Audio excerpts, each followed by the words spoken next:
Tengan un cordial saludo, compañeros y profesor. Nuestro tema correspondió en la coordinación de aislamiento y estamos conformados por quien les habla, Edwin Rodríguez, Jesús Romero y Richard Pacheco. Bueno, en cuanto a la introducción de la coordinación de aislamiento, tendremos como base el libro Guía de Subestaciones de Alta y Extra Alta Tensión, donde se describen las bases para la selección de los niveles de aislamiento y las coordinaciones de aislamiento. Y contaremos con la siguiente normativa: la IS 6071-1, que es acerca de los términos, definiciones y principios y reglas.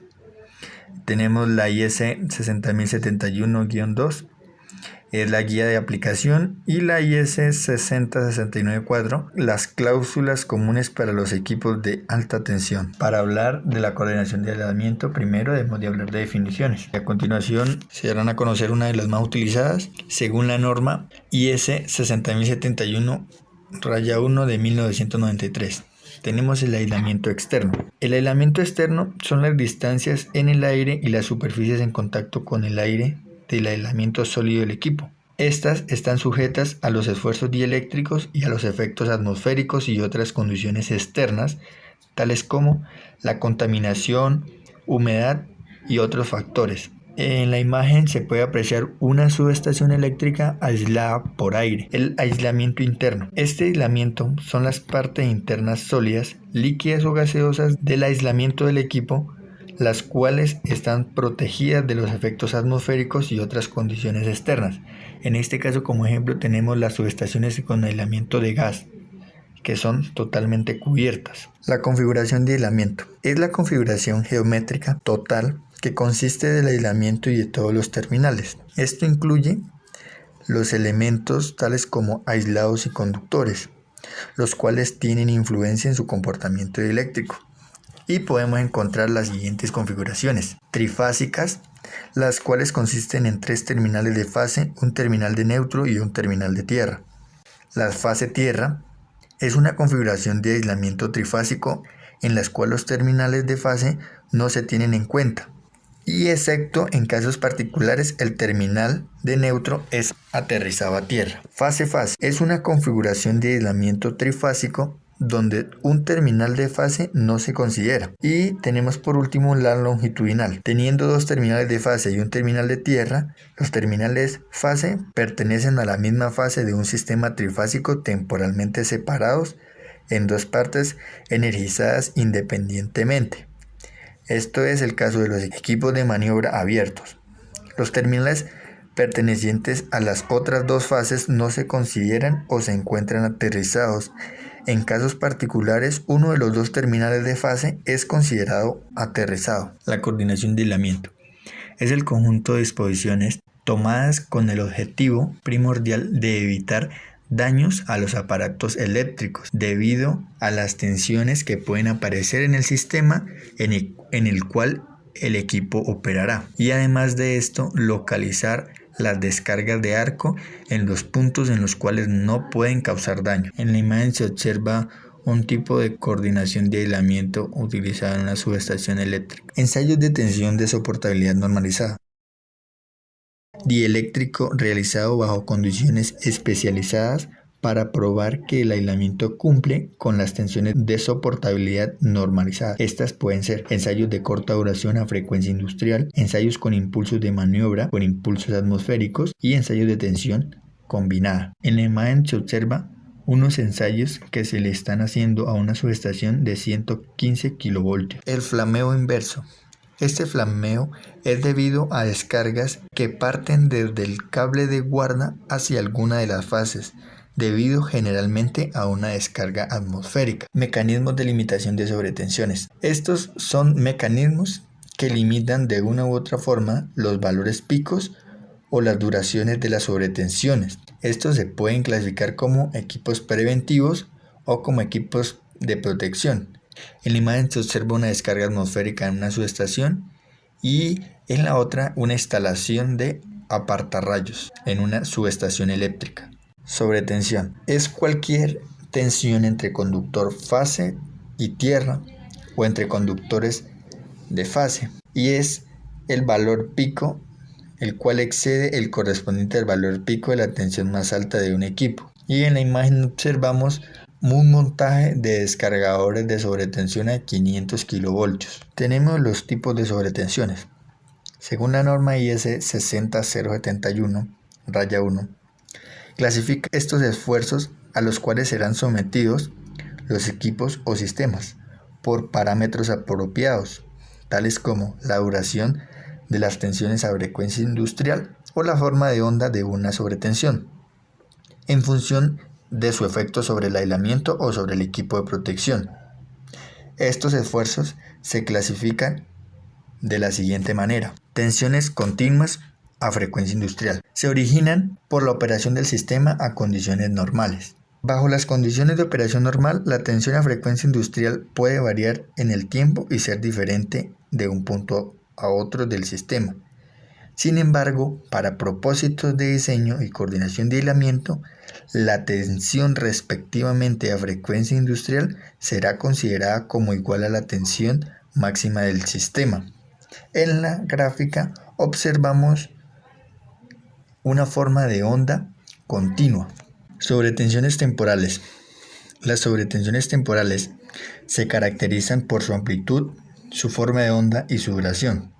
Todos estos parámetros dependen del origen de las sobretensiones y sus amplitudes y sus formas de onda pueden cambiar inclusive mientras exista la sobretensión. Para el propósito de la coordinación de aislamiento, se considera que la sobretensión temporal representativa tiene la forma de la tensión normalizada a frecuencia industrial de corta duración, es decir, de 1 minuto. Y estas fallas de sobretensiones temporales suelen suceder por fallas a tierra. Esta puede producir sobretensiones fase a tierra que afectan las fases en estado óptimo. Las sobretensiones temporales entre fase o a través del aislamiento longitudinales normalmente no aparecen. La forma de la sobretensión es de una tensión a frecuencia industrial. Rechazo de carga. Las sobretensiones temporales de fase a tierra y longitudinales debidos al rechazo de carga dependen de la carga rechazada, de la disposición del sistema después de la desconexión y de las características de las fuentes. La resonancia y ferrorresonancia. A estas causas surgen generalmente cuando se energizan circuitos con elementos muy capacitivos, es decir, líneas, cables o compensaciones en serie, y elementos inductivos como transformadores o reactores en derivación, teniendo características de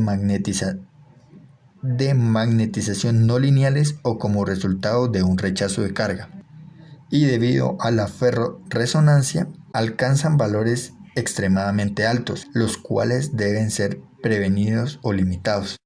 Las sobretensiones longitudinales durante sincronización son obtenidas a partir de la sobretensión esperada en servicio, la cual tiene una amplitud igual a 2 veces la tensión del servicio fase tierra y una duración de varios segundos a algunos minutos. La combinación de sobretensiones temporales. Esta tiene diferentes orígenes. Se deben analizar suponiendo su probabilidad de ocurrencia simultánea, tales como combinaciones pueden llevar a especificaciones más altas para los pararrayos y consecuentemente a niveles de protección y de aislamiento más alto. Esto es técnica y económicamente justificable, solo si la probabilidad de ocurrencia simultánea es lo suficientemente alta. Las sobretensiones de frente lento. Las sobretensiones de frente lento tienen frentes de duración desde algunas decenas de microsegundos hasta miles de microsegundos y duraciones de cola del mismo orden, y son oscilatorias por naturaleza. Ellas se ocasionan en lo general por la energización y recierre de línea, fallas y despejes de fallas, rechazos de cargas e interrupción de corrientes capacitivas o inductivas. En la imagen observamos la forma de onda de una sobretensión de frente lento. El recierre o la energización trifásica de una línea produce sobretensiones de maniobra en las 3 fases de la línea. Por lo tanto, cada operación de maniobra produce 3 sobretensiones fases tierra y correspondiente 3 sobretensiones fase-fase. Con respecto al número de sobretensiones por operación de maniobra se utilizan dos métodos: método del valor pico por fase y el método de valor pico por caso. Las sobretensiones por fallas y despejes de fallas. Estas son generadas por el cambio de la tensión de operación a sobretensión temporal en las fases óptimas y el retorno de un valor cercano a cero de la tensión de operación en la fase fallada. Ambos orígenes causan únicamente sobretensiones entre fase y tierra. En las sobretensiones debido a rechazo de carga solo tienen importancia en sistemas en los cuales las sobretensiones de energización y de reenergización son limitadas a valores por debajo de 2 ohm por unidad. En estos casos deben ser examinadas especialmente cuando involucran transformadores de generación o líneas de transmisión largas. Las sobretensiones debido a maniobras de corriente inductivas y capacitivas pueden dar lugar a sobretensiones, las cuales pueden requerir atención. En particular se deben analizar los siguientes maniobras de operación: la interrupción de corrientes de arranque de motores, la maniobra de cables sin carga y de banco de capacitores, y la interrupción de corrientes por fusibles de alta tensión. Los reencendidos de interruptores debido a la extinción de corrientes capacitivas pueden generar sobretensiones peligrosas y se deben usar interruptores libres de reencendido. Además, como se energizan bancos de capacitores, en particular bancos no puestos a tierra, se deberá tener cuidado de valorar las sobretensiones fase a fase. El caso de las sobretensiones por descargas atmosféricas de frente lento son originadas por descargas atmosféricas directamente hacia los conductores de fase, cuando la corriente del rayo es tan baja que no causa flameo en el aislamiento de la línea y cuando la descarga ocurre a una distancia suficiente para producir un frente lento. Las sobretensiones de frente rápido. Estas sobretensiones son originadas por fallas, maniobras o por descargas atmosféricas. En lo referente a las descargas atmosféricas tenemos dos tipos: sobre las líneas aéreas y sobre las subestaciones. Bueno, las sobretensiones atmosféricas en subestaciones y sus valores de ocurrencia dependen de el desempeño ante descargas atmosféricas en las líneas aéreas conectadas a la subestación, la disposición de la subestación, dimensión física y en particularidad el número de líneas conectadas a esta, el valor instantáneo de la tensión de operación en el momento de la descarga. La severidad de las sobretensiones atmosféricas para los equipos de la subestación están determinadas por la combinación de los tres factores anteriores. Se requieren varias etapas para asegurar una adecuada protección, las cuales son las amplitudes de la sobretensión, que son usualmente muy altas para bajar la coordinación de aislamiento en estos valores. En algunos casos, en particular con cables que se conectan a las subestaciones, la autoprotección provista por la baja impedancia de los cables pueden reducir las amplitudes de las sobretensiones atmosféricas a valores suficientemente bajos. Para los aislamientos fase a fase y longitudinal, debe considerarse el valor instantáneo de la tensión a frecuencia industrial. En los terminales opuestos, las sobretensiones debido a operaciones de maniobra y fallas. Estas sobretensiones de frente rápido ocurren cuando los equipos se conectan o desconectan del sistema por medio de las conexiones cortas, principalmente dentro de las subestaciones. Las sobretensiones de frente rápido también suelen ocurrir cuando flamean los aislamientos externos. Tales eventos pueden causar esfuerzos particularmente severos en aislamientos internos cercanos, tales como arrollamientos. Bueno, por último tenemos la sobretensión de frente muy rápido. Estas se originan por la operación de los seccionadores o por fallas internas en las subestaciones de control aisladas por gas, o más conocidas como subestaciones tipo GIF, debido al rápido flameo del gas y a la posterior propagación poco amortiguada en el interior de la GIF. La forma de la sobretensión, como lo podemos observar en la gráfica, se caracteriza por un rápido incremento de la tensión cerca de su valor pico, resultando un tiempo de frente por debajo de los 0.1 microsegundos. Para operaciones de seccionadores este frente es seguido generalmente por una oscilación con frecuencias por encima a los 1 MHz. Cabe resaltar que la duración de las sobretensiones de frente muy rápido es menor a 3 milisegundos, pero estas pueden ocurrir varias veces, y la amplitud de la sobretensión depende de la construcción del seccionador y de la configuración de la subestación. Pueden estimarse que es posible limitar las amplitudes máximas a 2.5 por unidad. Estas sobretensiones pueden, sin embargo, crear sobretensiones elevadas en los transformadores directamente conectados. Los niveles de aislamiento normalizados. Para los sistemas con tensiones comparativamente bajas, ha sido posible normalizar únicamente unos pocos niveles de aislamiento. En algunos casos, solo un valor para cada sistema de tensión. Debido a que estos sistemas están bien establecidos, a que se dispone de una gran cantidad de experiencias en el comportamiento del sistema y a que el costo del aislamiento es comparativamente bajo.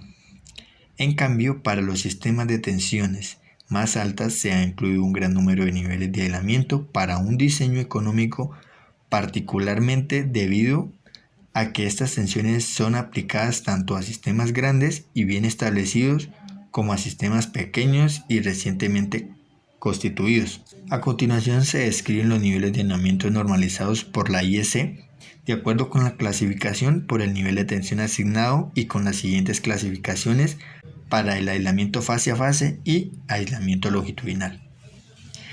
Tenemos el aislamiento fase a fase rango 1. Para este caso, las tensiones de fase a fase de soportabilidad a frecuencia industrial de corta duración e impulso atmosférico son iguales a las tensiones de soportabilidad fase tierra.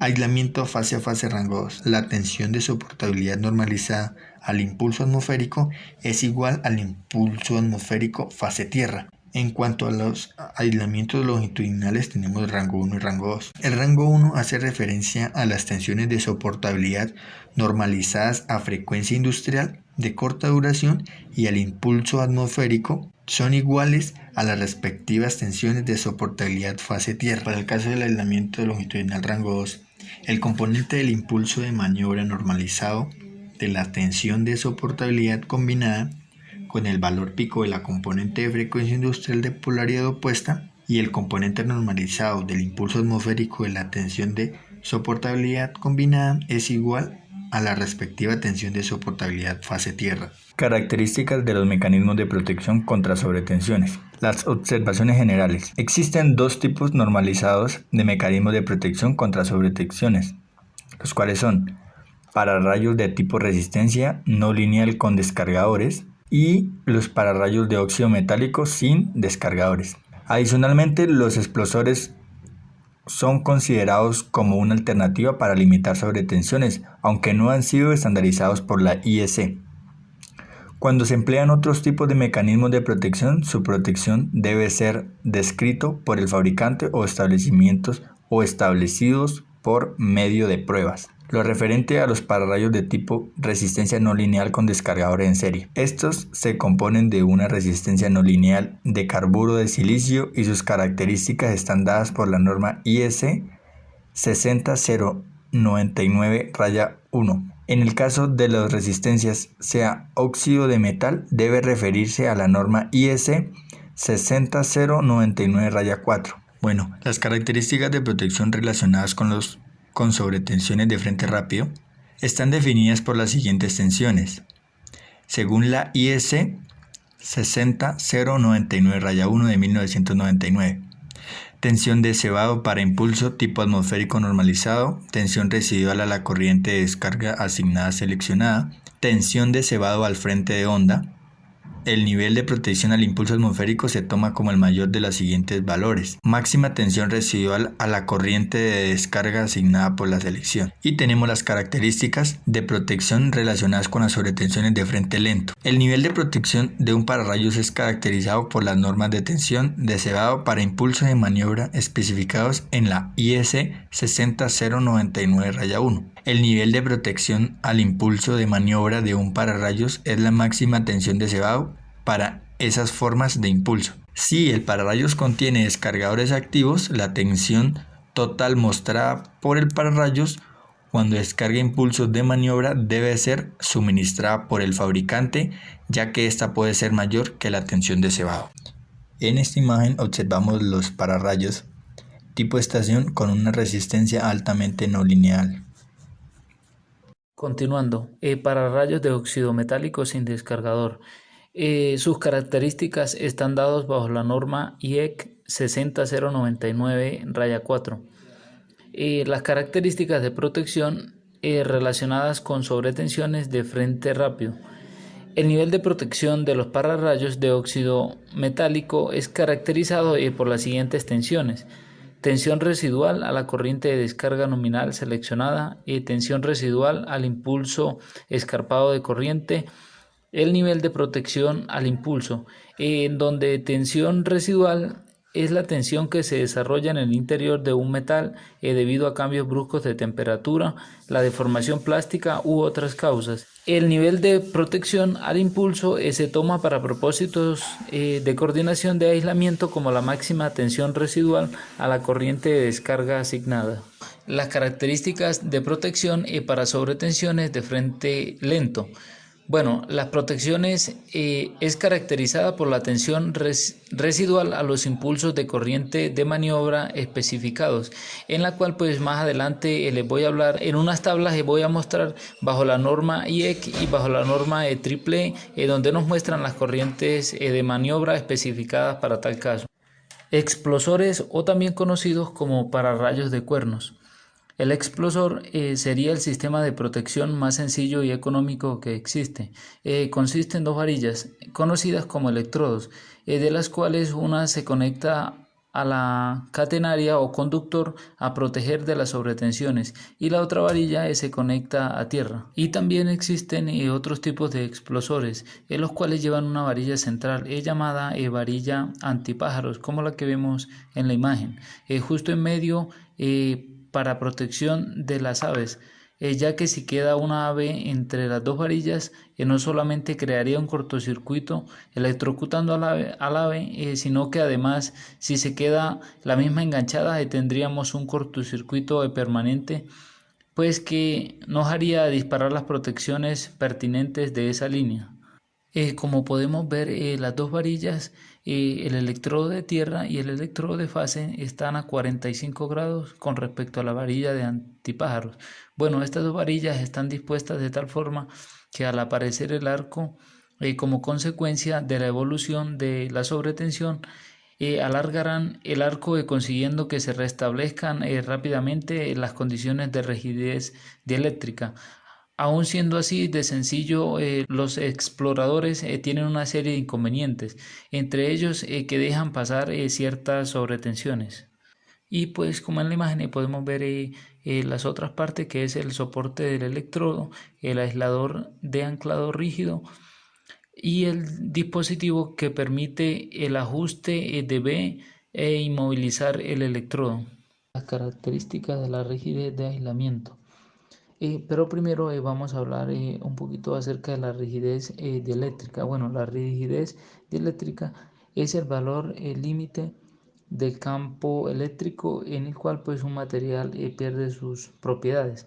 Bueno, todo material conductor tiene una gran cantidad de electrones que son movidos por las intensidades de un campo eléctrico, que hace que ellos se muevan, y en los materiales aislantes estos carecen o cuentan con pocos electrones, pues de esta manera son cubiertos con este material aislante para reducir descargas eléctricas, y esto pues se le conoce como disrupción o falla del aislamiento, que es la transformación brusca de una parte o de la totalidad de un medio aislante en un medio conductor. En palabras más claras, este material aislante pierde sus propiedades y pasa a ser un conductor. Eh, bueno, aquí tenemos pues algunas posibles fallas de aislamiento.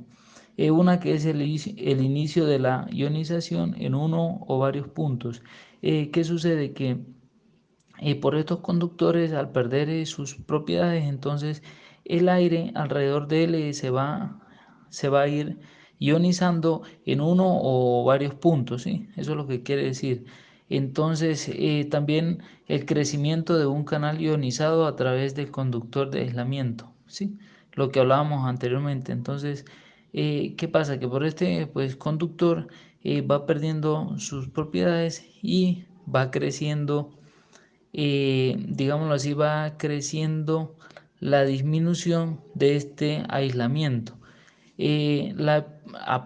También la aparición del arco eléctrico, pues que es un término muy común. Bueno, todos son común, pero este lo conocemos bastante.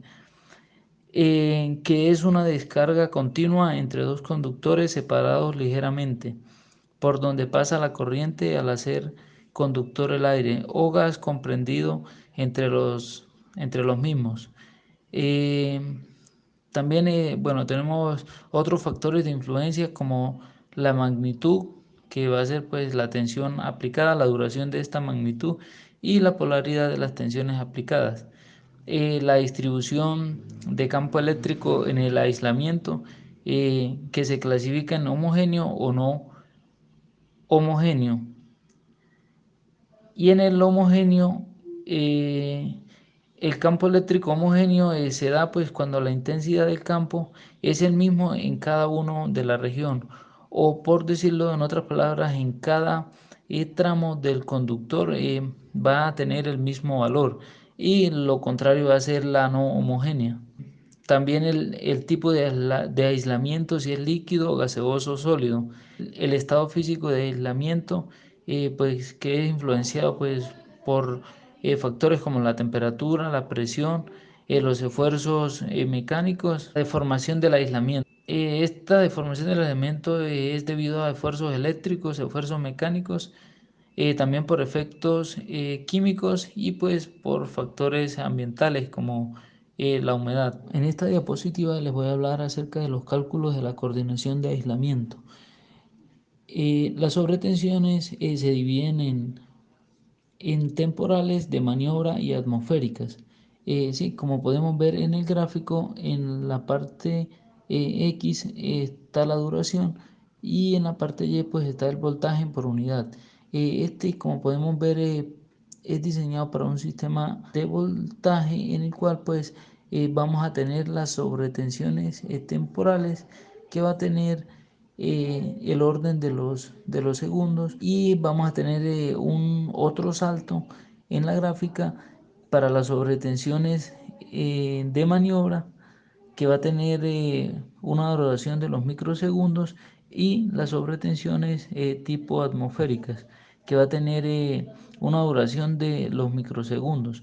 Entonces, las sobretensiones, según el gráfico, todos estos niveles de sobretensiones es lo que tenemos que identificar para nosotros diseñar o especificar las características de aislamiento en nuestros equipamientos. Aquí les voy a hablar acerca de los procedimientos para la coordinación de aislamiento. Bueno, la coordinación empieza con el cálculo de las sobretensiones de maniobra temporales y atmosféricas anteriormente mencionadas, que someten a esfuerzos el aislamiento. A partir pues, de estos datos obtenidos, los niveles de aislamiento pueden ser determinados a través de dos métodos para coordinación de aislamiento de sobretensiones transitorias. Uno que es el método estadístico y el otro que es un método determinístico. Más sin embargo, pueden ser la mezcla de ambos métodos. Para esto pues utilizan el método de Monte Carlo, que es un método no determinista o estadístico numérico. Es usado para aproximar expresiones matemáticas complejas y pues que son costosas de evaluar con exactitud. Bueno, en esta diapositiva vamos a hablar de las normas que se tienen actualmente, y vamos a hablar netamente de las internacionales. En la parte izquierda la IS y en la parte derecha la IEEE. Pues siempre se toman estas como de referencia. Nos vamos directamente a esta para el estudio de coordinación de aislamiento con estas dos normas. Para el caso de la IS, en los estudios de coordinaciones de aislamiento se refiere a la norma 671-1. De esta norma pues contiene dos partes. La primera que implementa la teoría y algunas consideraciones generales, y la segunda toda la metodología de cálculos y algunos ejemplos.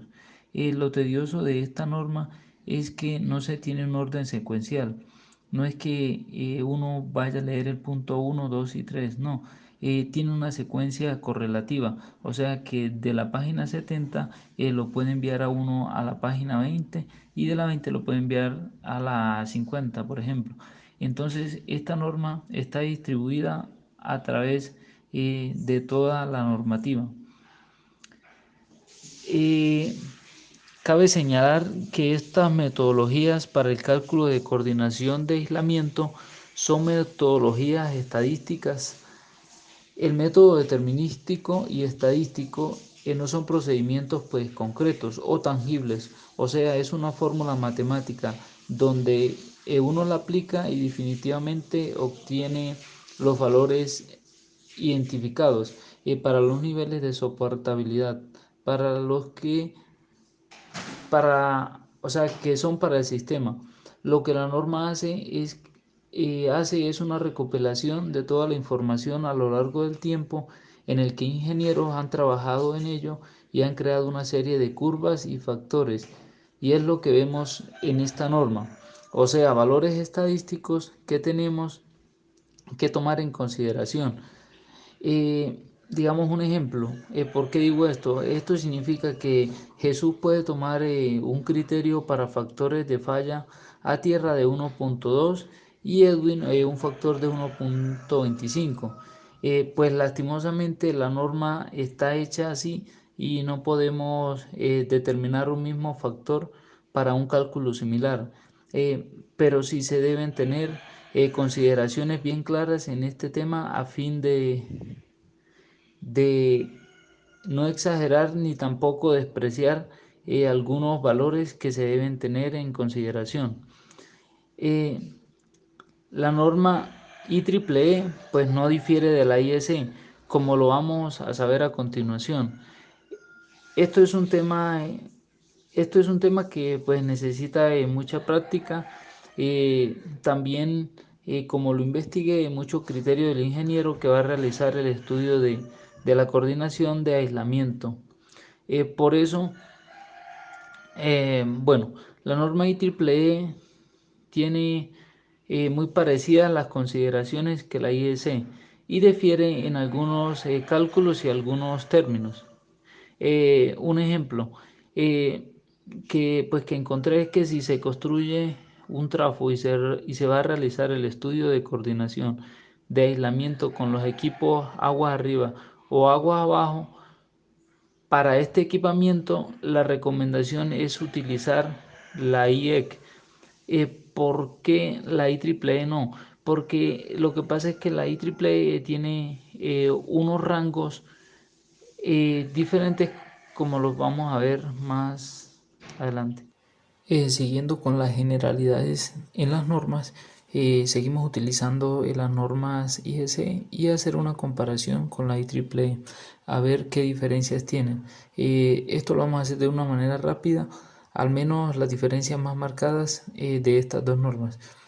Como podemos ver en el cuadro de la IS 671 E1, divide las sobretensiones en dos grandes grupos, sobretensiones de baja frecuencia y transitorias, donde las de baja frecuencia las clasifica en sobretensiones continuas y sobretensiones temporales, y las transitorias las clasifica como de frente lento, frente rápido y frente muy rápido. ¿Qué significa este tipo de onda? Bueno, en la parte superior izquierda tenemos la forma de onda de tensión y sobretensiones. Son las curvas estándares o las curvas para cada sobretensión, dependiendo de su clasificación y pues del fenómeno que se presenta. Siguiendo con la norma IEEE 1313-1, Bueno, esta norma no difiere mucho con respecto a la IEC que vimos anteriormente. Esta lo categoriza en tres grupos. ¿Sí? En la anterior, bueno, en esta podemos destacar que omite las formas de ondas de sobretensión para baja frecuencia como la continua y la temporal. ¿Sí? Solamente utiliza estas tres gráficas y las categoriza de la siguiente manera: la de la parte izquierda para sobretensiones atmosféricas, la central para sobretensiones de maniobra y la de la derecha para sobretensiones muy rápidas. Podemos ver los diferentes rangos de tiempo que pueden tener para un tiempo cresta y el tiempo medio, el tiempo H, que es el tiempo medio, y el tiempo R, que es el tiempo de cresta o tiempo pico. Podemos determinarlo de esta manera. Bueno, otra diferencia que podemos encontrar son los parámetros normalizados en los siguientes cuadros. Bueno, estas tablitas han sido extraídas de la misma norma para cada uno, para el de la IS y la IEEE.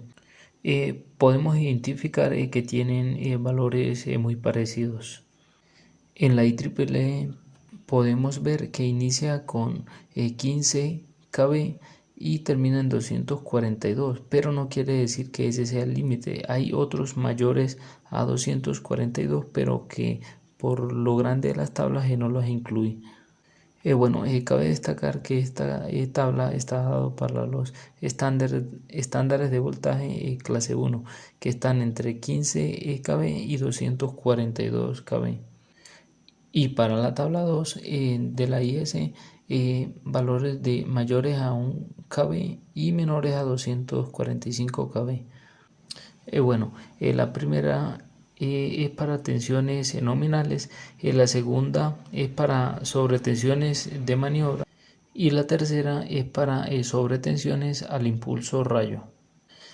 Cabe mencionar que a estas tensiones se les debe hacer pues una corrección por altitud, unas correcciones pues de seguridad, por decirlo así. Bueno, cabe destacar que si se coge digamos un parámetro de 7.2 sin parámetro, entonces no se le hace la respectiva corrección, entonces se toma inmediatamente el de la siguiente columna, o sea de 12 kb, pues en el cual nos podríamos ahorrar todo ese procedimiento para la coordinación de aislamiento, pero lastimosamente se pone en riesgo el sistema. Pues en el cual si no se hacen este tipo de correcciones pues estaría sobredimensionando el equipamiento y pues esto pues se va a representar en mayores costos. Entonces el estudio de coordinaciones lo que hace es realizar los estudios de condiciones para identificar y especificar las tensiones de maniobra óptima y las tensiones a soportabilidad del impulso rayo óptimo, o sea, las tensiones adecuadas para el sistema en tanto técnico como económico.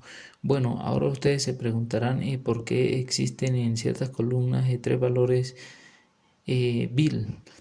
Por ejemplo, en la de 24 kb, si hubiera un solo valor de 95, necesariamente se iría a otro nivel por seguridad, lo cual se representaría un mayor costo. Entonces ha normalizado para que los diversos fabricantes de aislamientos o equipamientos pues tengan una gama un poquito amplia, como un rango. Ahora vamos a la tabla de la IEC 1313, es la cual pues le da otra nomenclatura en la cual vemos que es fase tierra, y la tercera columna que es para el voltaje al impulso rayo, por decirlo así, o el impulso rayo BIL, que es llamado de la misma manera que en la IEC. Bueno, en esta diapositiva vamos a hablar acerca de la naturaleza y la clasificación de las sobretensiones para la norma IEC y para la norma IEEE. podemos ver que son muy parecidos en cuanto a los nombres, ¿sí? Para la IEC tenemos sobretensiones permanentes a frecuencia industrial, sobretensiones temporales a frecuencia industrial, sobretensiones de frente lento o de maniobra, sobretensiones de frente rápido o tipo atmosférico. Hay que aclarar aquí en estos dos pues, la diferencia, ahorita más adelante. Y en la IEEE lo define así como sobrevoltajes de potencia a frecuencia continua, sobretensión temporal, sobretensión de maniobra y sobretensión atmosférica. Bueno, vamos a ver la clasificación según la IEC para las sobretensiones. Bueno, para todo el sistema eléctrico de potencia va a operar a la tensión nominal. Sí, eso es lo que nos tiene que decir que opera a la frecuencia industrial. Entonces, a este evento o operación o es un evento de operación normal y se le conoce como sobretensión permanente a frecuencia industrial. Bueno, otra clasificación de la IEC es que se produce para este tipo de sobretensiones una serie de eventos en la cuales lo podemos ver como falla tierra, en la cual pues un conductor está siendo tocado por una rama de un árbol y ahí se produce una sobretensión. El rechazo a carga, que es un mecanismo de protección ante la ocurrencia de un evento del tipo perturbación, pues que la finalidad de este pues es proteger a los equipos. El efecto Ferranti, que es una sobretensión que se produce en la línea debido a la capacitancia almacenada en este conductor y que es relativo al final de la línea. Y los efectos de ferrorresonancia y resonancia, que es un fenómeno que se presenta debido a la interacción entre un conductor y una inductancia con núcleo ferromagnético. Entonces, todos estos eventos dan el origen a las sobretensiones temporales de frecuencia industrial. Bueno, el otro tipo de clasificación según la norma es cuando ocurren estos eventos de energización y cierre de interruptores o seccionadores, el inicio y despegue de una falla, la conmutación de corrientes capacitivas e inductivas da origen a las sobretensiones de frente lento o de maniobra. Y por último, que son los eventos que producen las descargas atmosféricas que da origen a las sobretensiones de frente rápido o de tipo atmosféricos. Bueno, en esto pues, vamos ahora a hallar las tensiones de soportabilidad requeridas. Entonces se debe hacer una corrección atmosférica. Para el aislamiento interno se puede suponer que las condiciones atmosféricas no afectan las propiedades de aislamiento. Bueno, en la IS 600061 dice que para altitudes mayor a 200 metros deberá hacerse con mucho cuidado estos procedimientos. Para el propósito de coordinación de aislamiento se deberán considerar estas recomendaciones. Bueno, la distancia de aire aislador limpio. La corrección deberá hacerse para las tensiones soportadas de impulso atmosférico y de maniobra de coordinación. La segunda recomendación es que para determinar el factor de corrección aplicable se puede suponer que los efectos de temperatura, ambiente y humedad se cancelan mutuamente. Bueno, en esta vamos a hallar la corrección por altitud, donde se hace teniendo en cuenta la depreciación atmosférica con la altitud. Y según pues esta norma, la IEC es 60721 2, la segunda parte y la tercera parte, pues establecen cómo se hacen estos procedimientos y que se deben tener en cuenta algunas consideraciones que nos dicen que para localizaciones ubicadas a una altura de hasta 1000 metros sobre el nivel del mar, el nivel de corrección por altura será tomado siempre como de 1000. O sea, está estandarizado en la norma IEC 60071-2. Nos dice también que para alturas mayores a esta el factor de corrección será asumido como la altura real de la instalación. Otra consideración es que nos dice que la distancia fase-fase y fase neutro deberá ser correspondida según la norma IEC 60071-2 para los niveles de aislamiento seleccionados, en la cual pues nos dan una forma para hallar el factor de corrección K, que va a desigual a Euler elevado a la m de h sobre 8150, pues donde h es la altura sobre el nivel del mar y m va a ser el exponente de aislamiento.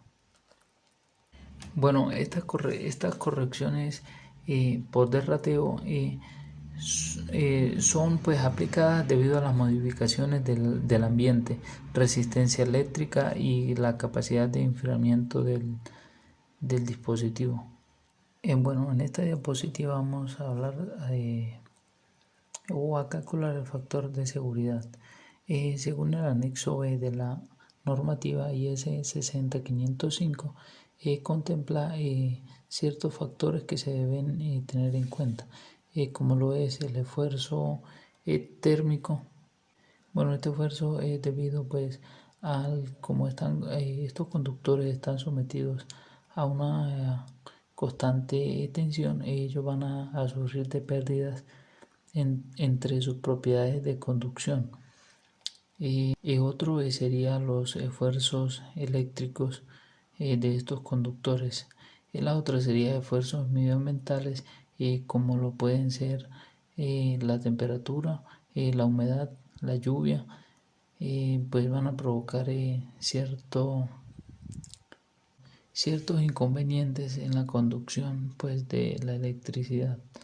Y también a factores como lo son los esfuerzos mecánicos, como la tracción, flexión y comprensión, pues que pueden reducir a veces el área transversal del conductor. Para esto nos dan unos factores de seguridad recomendados. Para aislamiento interno, un factor de seguridad de 1.15 y para aislamiento externo un factor de seguridad de 1.05.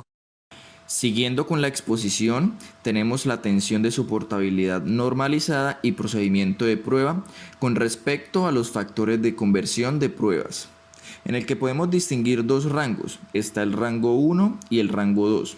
Para el rango 1 nos indica, según la IEC, este rango es para subestaciones menores a 300 kilovoltios. Enfocándonos en esto, podemos decir de que si los factores adecuados no están disponibles, se puede aplicar los factores de conversión indicados en la tabla a las tensiones de soportabilidad al impulso de maniobra requeridos. Como podemos observar en pantalla, podemos enfocarnos en dos ubicaciones para el aislamiento. En el aislamiento externo se puede detallar la distancia en aire y aisladores tipo seco, resaltando que existen de fase tierra y fase-fase. Estos poseen una tensión de soportabilidad tanto de corta duración para frecuencia industrial como también para el impulso atmosférico, detallándose con los siguientes parámetros. Para fase tierra, su tensión de soportabilidad de corta duración para frecuencia industrial, tenemos que su cálculo será de 0,6 más la tensión requerida de soportabilidad al impulso de maniobra, que estará en la unidad de los kilovoltios sobre 8500. Este mismo cálculo se realizará para fase-fase, pero sobre 12700, como se observa en la tabla. Para su tensión de soportabilidad al impulso atmosférico la vamos a calcular como 1,05 más la tensión requerida de soportabilidad al impulso de maniobra sobre 6000 para el caso de fase tierra y para el caso de fase-fase sobre 9000. En los aisladores limpios pero húmedos, la tensión de soportabilidad de corta duración a frecuencia industrial será de 0,6 y para tensión de soportabilidad al impulso atmosférico será de 1,3. Se puede detallar también las tensiones de soportabilidad para el aislamiento interno. Entonces, comenzando con esto, podemos observar que para el GIS, Gas Insulated Switcher, posee una tensión de soportabilidad de corta duración a frecuencia industrial de 0,7 y tensión de soportabilidad al impulso atmosférico de 1,25. Para el aislamiento inmerso en líquido, posee una tensión de soportabilidad de corta duración de 0,5 y al impulso atmosférico de 1,10. Para el aislamiento sólido, posee una tensión de soportabilidad de corta duración de 0,5 y tensión de soportabilidad al impulso atmosférico de 1. Debemos tener claro que los factores de conversión para pruebas incluyen un factor de 1 sobre raíz de 2 para convertir del valor pico al valor eficaz o RMS.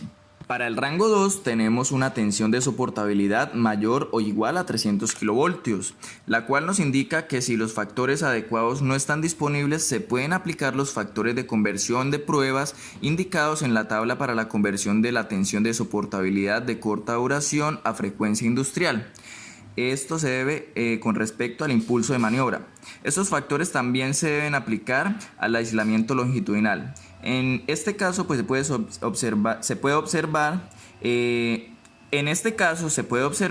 que también hay dos partes en las que se pueden ubicar los aislamientos, tanto para la parte externa como para la parte interna. Para la parte externa observamos distancias en el aire y aisladores limpios tipo seco con una tensión de soportabilidad al impulso de maniobra de 1,4. En aisladores limpios pero húmedos con una tensión de soportabilidad al impulso de maniobra de 1,7. Ahora para el aislamiento interno se observa que para el GIS, Gas Insulated Switcher, posee una tensión de soportabilidad al impulso de maniobra de 1,6. Para el aislamiento inmerso en líquido posee una tensión de soportabilidad al impulso de maniobra de 2,3. Para el aislamiento sólido, una tensión de soportabilidad al impulso de maniobra de 2,0. Bueno, para la determinación de la soportabilidad del aislamiento por medio de prueba tipo, observamos la relación entre el procedimiento de prueba y de tipo de aislamiento, aclarando en sí que la verificación de la soportabilidad eléctrica se logra a través de ensayos. Los ensayos dependen de la naturaleza del aislamiento del equipo.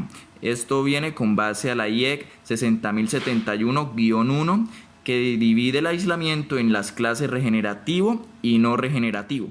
Para el aislamiento no regenerativo, las descargas disruptivas degradan las propiedades aislantes de los aislamientos. En este caso se prueba mediante la aplicación de un número limitado de tensiones de ensayo en niveles de soportabilidad normalizados. Son aplicados 3 impulsos para cada polaridad y la prueba es exitosa si no ocurren descargas disruptivas. Para la coordinación de aislamiento deberá considerarse que el equipo que pase esta prueba tiene una tensión de soportabilidad igual a la de la prueba aplicada. Para el aislamiento autorregenerativo, a este tipo de aislamiento es posible aplicarle un número de tensiones de pruebas. El número es únicamente ceñido por limitaciones de la prueba y no por el aislamiento en sí mismo, aún en presencia de descargas disruptivas.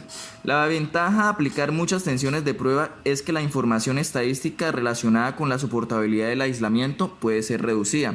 O sea, nos estamos enfocando más que todo en la precisión del sistema. De igual forma tenemos el aislamiento mixto, que consiste en que no se dañe el aislamiento no autorregenerativo, mientras que al mismo tiempo se busca asegurar que el ensayo discrimine adecuadamente el aislamiento regenerativo satisfactorio y el que no es satisfactorio.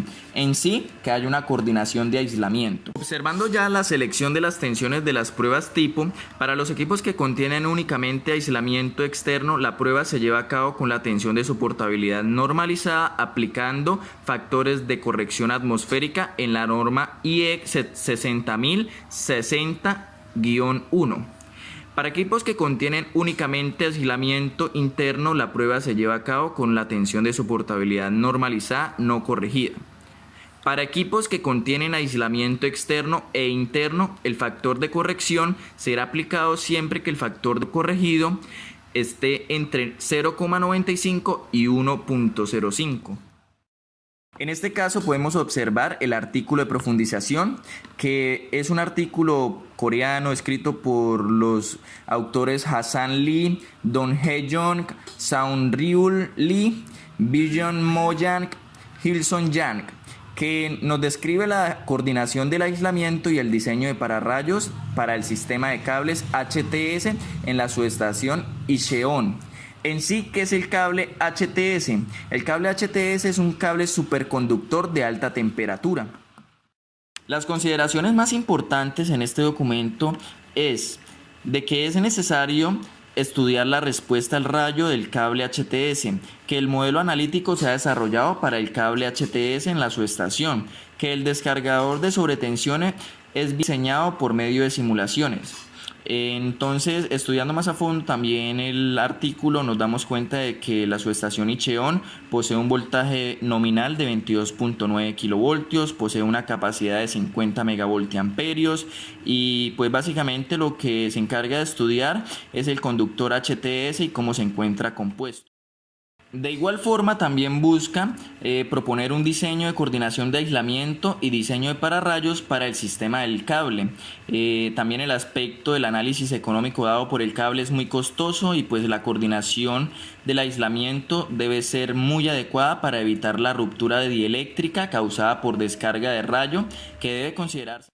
En esta diapositiva podemos observar el sistema modelado del artículo. Este artículo nos suministra básicamente el circuito del sistema modelado. Principalmente pues lo que buscaba el artículo es un estudio intensivo para la coordinación del aislamiento por sobretensiones, en el cual pues se puede observar el sistema de pararrayos, en el cual pues se encuentra conectado también a los conductores que se van a utilizar, y también pues se puede observar el transformador principal, que en este caso pues sería el transformador, sería el MTR número 5.